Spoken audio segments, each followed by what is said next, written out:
Welcome to Showbiz Eats. Tonight we're going to talk about Christmas. Yeah, we're going to talk about the do's and the don'ts of Christmas meals and your relatives or your friends that are coming over. We're going to tell you some things that you don't know and things you should know. You know, we always tell you that we're not experts at anything. No, we're not. We have a lot of life experiences. We have a lot of friends, and we learn from them, and we also teach them. We teach them things that they just don't know, but they should know. Now, let's get right into it. You're gonna have relatives. You're gonna have relatives and friends over that you really don't want to come over, but they are part of your family or your friendship circle. And there's some things you don't do. First of all, you don't have a vegan cook the meat.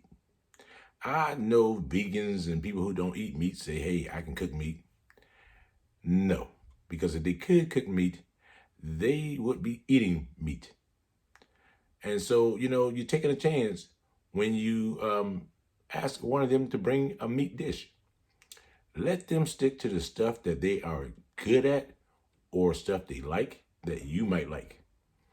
Now, saying that, you're going to have Karen. She's going to want to cook some kind of vegan casserole.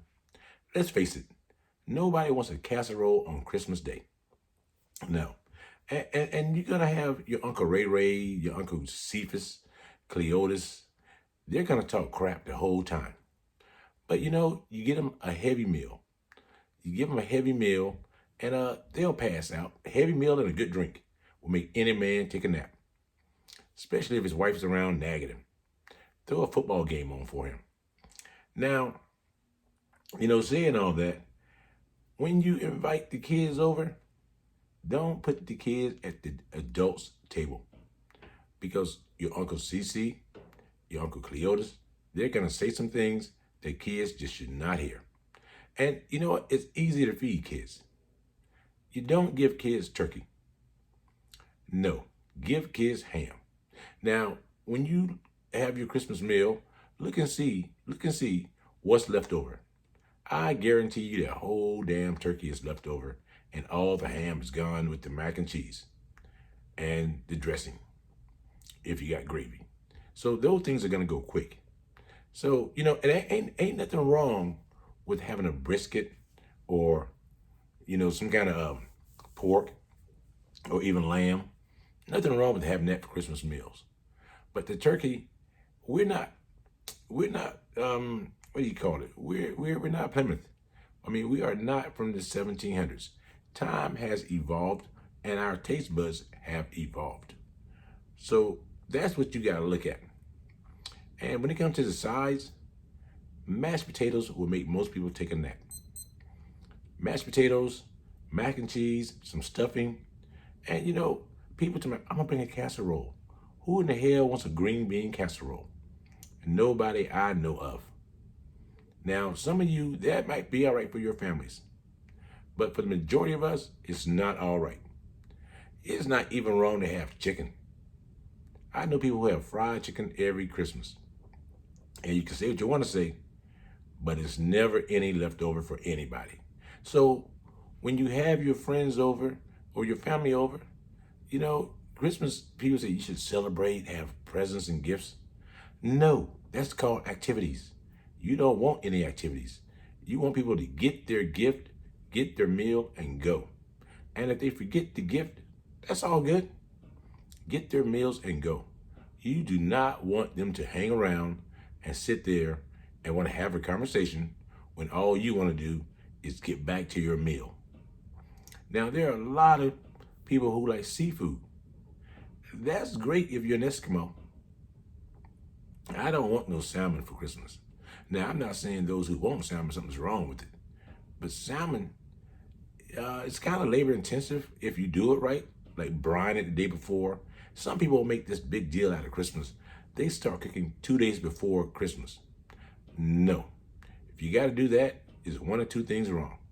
You're cooking the wrong thing, or your oven and your countertop is too small.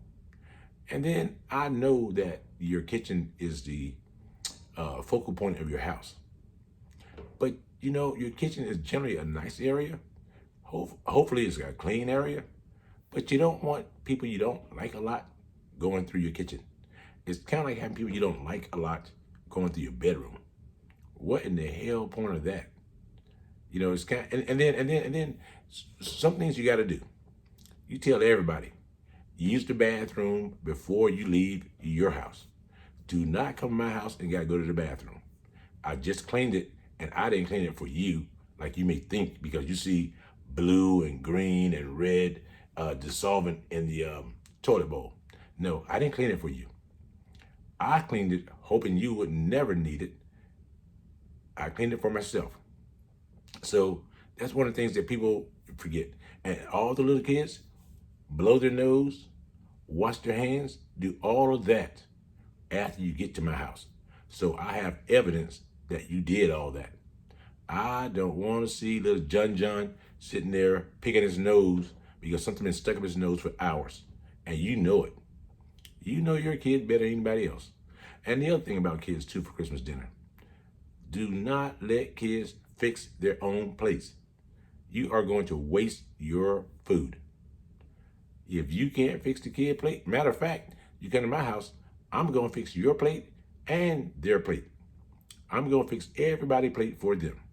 So I can divvy out the portions that I think you deserve. And if I give you one portion of ham and you ain't full, it's time to go home to your house and eat your ham. Not in my house. Because I can give a kid a chicken leg and they're good to go. Hell, give them a wing. So don't have kids, and then kids drop things. And one thing I learned a long time ago, do not buy canned sodas or canned drinks for your guests. Buy these 2-liter bottles and buy only one flavor. Because if you buy multiple flavors, they're going to open multiple bottles at the same time. I want orange. I want grape. I want pineapple. Hell no. Hell no. You all getting unsweetened tea. And now you wonder why I say unsweetened tea. Nobody wants a refill of unsweetened tea. Unsweetened tea only costs you 99 cents. Nobody wants a refill. So that's how you gotta handle that situation. When you give people sweetened tea, it won't last long. It won't last long at all. And then, you get your old aunts. They're going to want to help. You just sometimes got to be mean and say, you know what? Auntie, I'm good. I don't need your help. When we come back, we're going to tell you some more do's and don'ts about Christmas meals.